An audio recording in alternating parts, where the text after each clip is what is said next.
Hai guys, pada kali ini kita akan belajar mengenai uji tes sampel independen atau sampel bebas dengan menggunakan aplikasi SPSS. Yang pertama yaitu kita telah dulu mengenai konsep dasar dari uji tes sampel independen. Nah, uji tes sampel independen ini biasanya digunakan untuk menguji apakah terdapat perbedaan rata-rata dari dua sampel yang berbeda.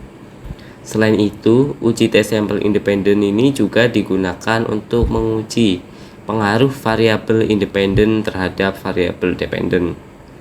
Nah, untuk uji tes sampel independen ini kita juga perlu adanya asumsi bahwa data penelitian itu berdistribusi normal dan data bersifat homogen. Nah, untuk langkah-langkah uji hipotesis dari uji tes sampel independen itu, yang pertama yaitu kita merumuskan hipotesisnya terlebih dahulu. Setelah kita merumuskan hipotesis, selanjutnya kita adalah menentukan taraf signifikansi. Nah, untuk taraf signifikansi ini sudah biasanya tuh tertera di dalam soal. Biasanya itu bernilai 95% dengan alfanya berarti 0,05. Nah, kemudian selanjutnya yaitu kita menentukan uji statistik. Nah, untuk menentukan uji statistik ini, kita nanti bisa menentukan nilai T hitung dan juga nilai sig.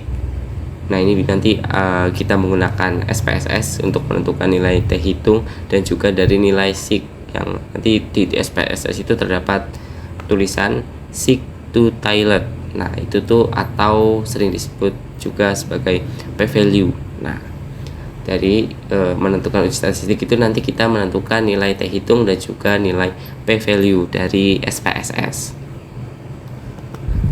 Yang keempat yaitu kita uji kriteria. Nah, jika ternyata nilai mutlak T hitung lebih kecil daripada T tabel, maka H0 diterima. Namun jika sebaliknya, jika nilai mutlak T hitung lebih besar daripada nilai T tabel, maka H0 ditolak. Nah, ini untuk cara manual nanti. Biasanya menggunakan perbandingan antara nilai T hitung dan juga T tabel untuk menarik kesimpulannya. Nah, selain itu uji kriteria itu kita bisa gunakan juga jika nilai sig to Taylor atau p-value tadi lebih besar daripada alpha, maka H0 diterima. Begitu juga sebaliknya, jika nilai sig to Taylor atau p-value itu lebih kecil daripada alpha, maka H0 nya ditolak. Nah, setelah kita melakukan uji kriteria, kita yang selanjutnya yaitu kita menarik kesimpulan. Nah, untuk lebih jelasnya lagi, kita langsung aja masuk ke contoh kasusnya. Nah, untuk contoh kasusnya atau contoh soalnya yaitu seorang peneliti ingin menguji dua merek permen apakah mempunyai rata-rata berat permen yang sama atau berbeda dengan tingkat signifikansi 95%. Berarti nilai alfanya adalah 0,05. Nah, untuk dengan data sebagai berikut. Nah, ini untuk data rata-rata berat permen A dan permen B. Nah, berarti langkah pertama yaitu kita merumuskan hipotesis dulu. Langsung aja kita tulis di sini.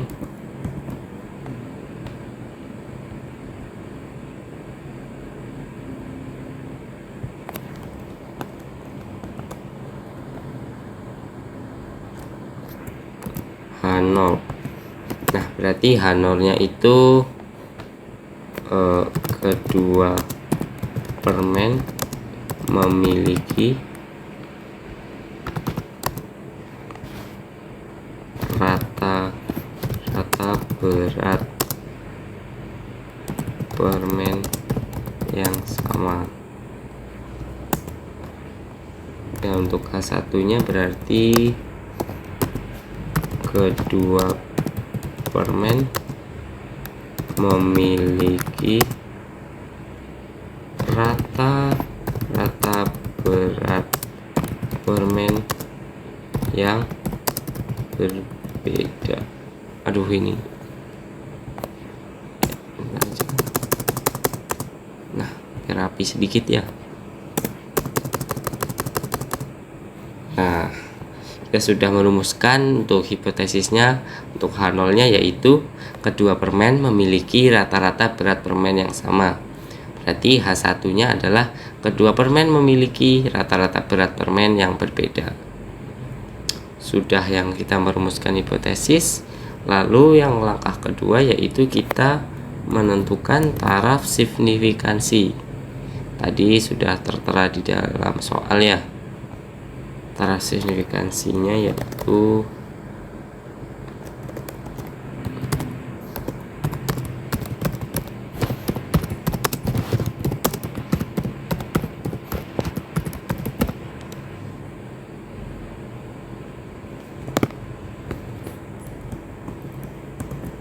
taraf signifikansinya adalah 95%.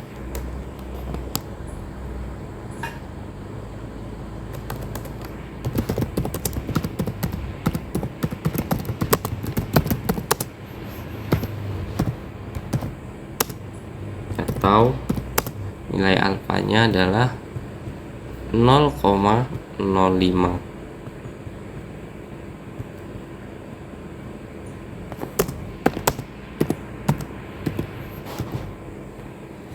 Nah, udah. Kemudian yang selanjutnya yaitu kita menentukan uji statistik. Ini hapus terlebih dahulu ya. Ini kita yang ketiga.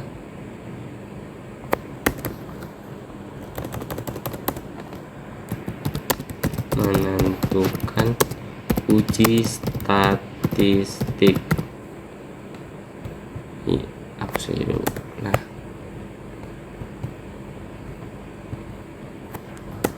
Nah, untuk menentukan uji statistik kan kita akan menentukan nilai T hitung. Nilai T hitung. Nah, kita untuk melakukan uji statistik ini kita langsung aja masuk ke langkah-langkah menghitung menggunakan SPSS. Nah, untuk langkah ketiga yang menentukan uji statistik itu kita langsung aja menggunakan aplikasi SPSS-nya. Pertama, kita masuk ke aplikasi SPSS, lalu kita pilih variable view. Nah, untuk yang pertama ini kita tulis saja variabelnya adalah permen, dan yang kedua itu adalah berat. Nah, untuk label ini kita pilih aja yang pada variabel permen itu adalah jenis permen. Kemudian pada label variabel berat kita tulis berat permen. Nah, values yang pada variabel permen ini kita pilih satu itu untuk kita beri label untuk permen A, lalu kita add, kemudian kita beri label 2 itu untuk permen B, kita add, langsung kita pilih OK. Nah, udah, kita langsung kemudian ke data view. Nah, karena tadi kita sudah memberi label 1 itu untuk permen A dan 2 itu untuk permen B, lalu berarti kita langsung aja di sini kita ketik 1 itu untuk permen A. Karena permen A berjumlah 20, berarti kita sini ketik 1 sebanyak 20 kali.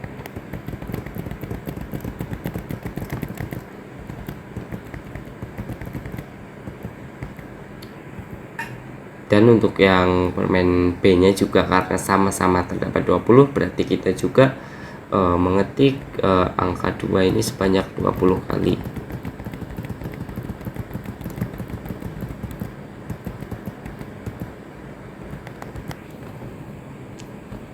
Nah, jika sudah, langsung aja kita masukkan saja data beratnya. Kita copy aja nih dari sini. Untuk yang permen A kita copy aja supaya cepat. Kita pastekan di sini. Nah, begitu juga untuk yang permen B.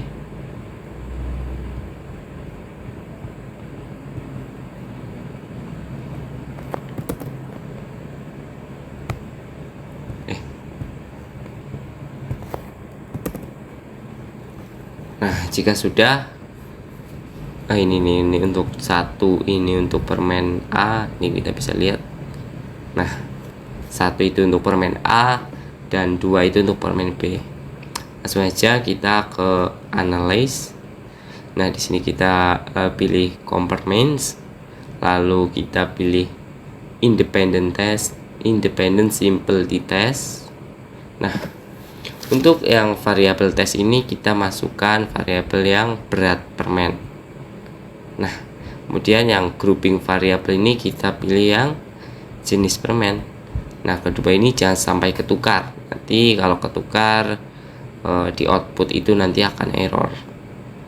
Nah, kemudian kita define group sini. Nah, satu itu untuk permen A dan 2 itu untuk permen B. Lalu kita continue. Lalu kita pilih option. Nah, di sini kita masukkan nih nilai taraf signifikansinya. Nah, karena kita menggunakan taraf signifikansi 95%, maka ini kita tulis di sini 95%, lalu kita continue saja. Lalu kita klik OK.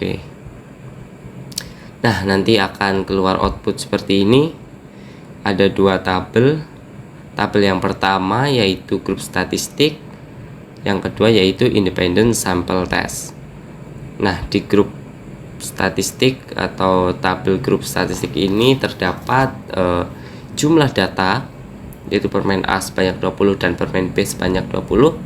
Kemudian ada mean atau rata-rata, kemudian selanjutnya ada standar deviasi, dan selanjutnya ada standar error mean. Nah, untuk tabel yang kedua yaitu independent sample test. Nah, ini nih kita gunakan untuk yang menentukan uji statistik, menentukan nilai T hitung dan juga nilai seek to tail. Nah, ini nih. Di sini kan ada nilai seek to tail. Nah, ini nanti yang kita gunakan. Di sini ada kita pilih yang atas nih, yang equal variance assumed. Nah, itu kita pilih yang itu karena data kita udah berdistribusi normal dan datanya udah homogen.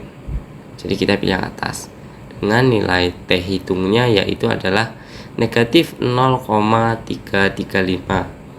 Kemudian di sini ada derajat kebebasan yaitu 38. Nah, 38 ini karena ini ada permen A itu 20 dan permen B itu 20, maka ada 40 jumlah datanya.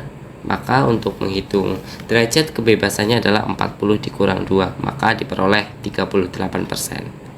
38. Kemudian di sini ada seek, nilai seek to tailed ini adalah p value. Nah, nilai p value-nya ini adalah 0,739. Nah, udah kita dapatkan, langsung kita di sini T hitungnya yaitu tadi adalah negatif 0, berapa tadi? 0,335. Kemudian seek-nya yang to tailed itu yaitu 0,739.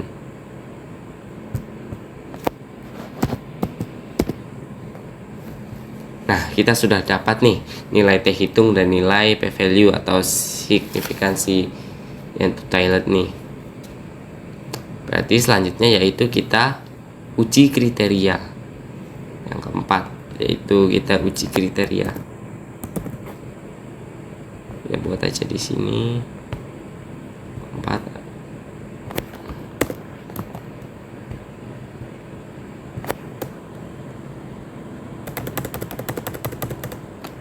Uji kriteria.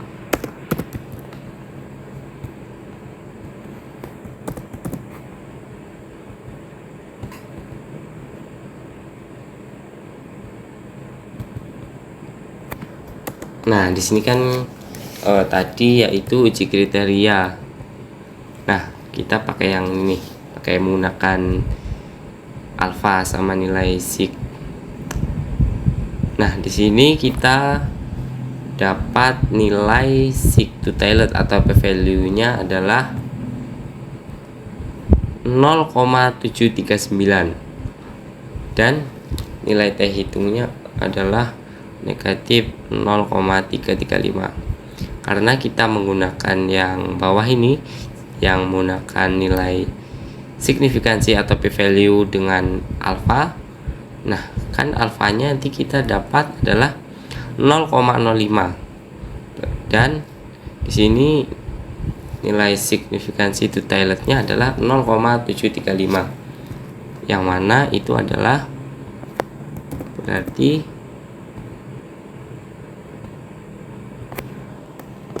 di sini adalah karena 0,739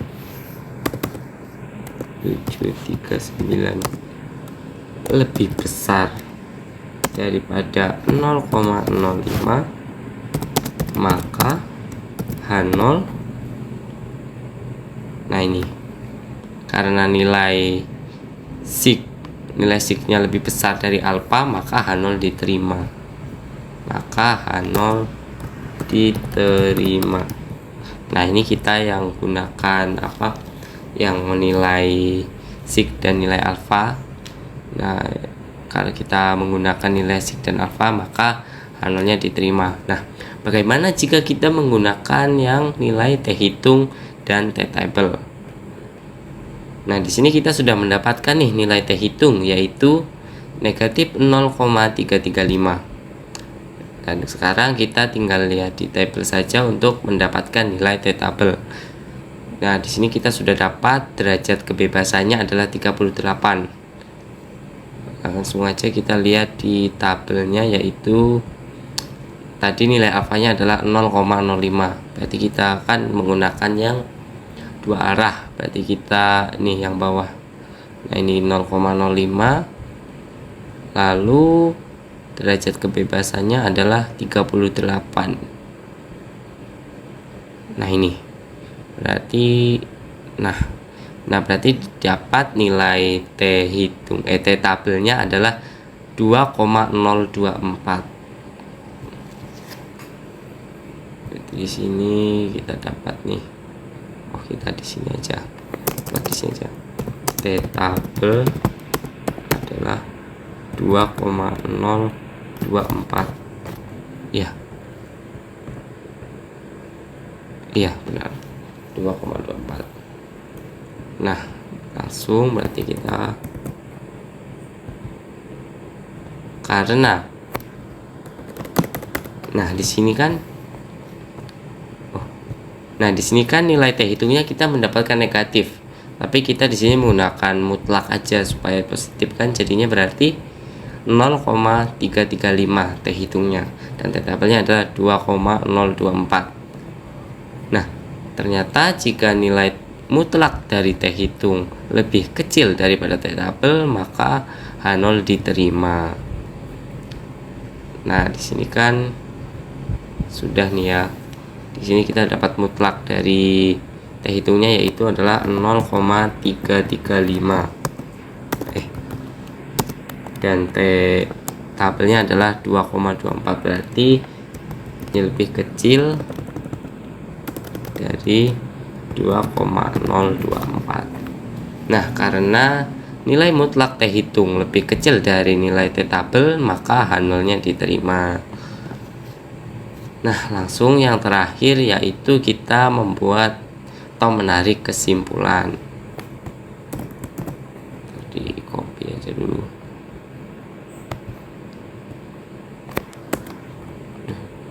Berarti yang terakhir di sini yaitu nomor 5.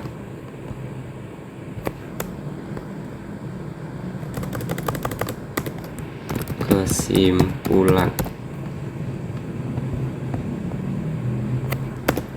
Karena H0 diterima,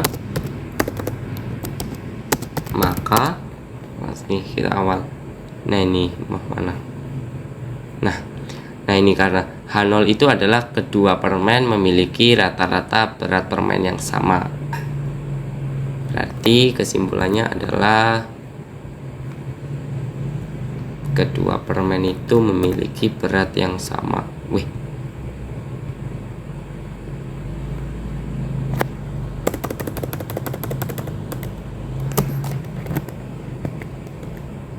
Nah, berarti kesimpulan yang kita dapat adalah karena H0 diterima, maka kedua permen tersebut memiliki rata-rata berat permen yang sama. Nah, mungkin cukup sekian pembelajaran penjelasan dari uji tes sampel independen dengan menggunakan aplikasi SPSS. Cukup sekian. Semoga video ini bermanfaat bagi teman-teman semuanya. Mohon maaf apabila ada penjelasan yang kurang jelas ataupun ada kata-kata saya yang kurang berkenan. Saya mohon maaf yang sebesar-besarnya. Sekian, terima kasih.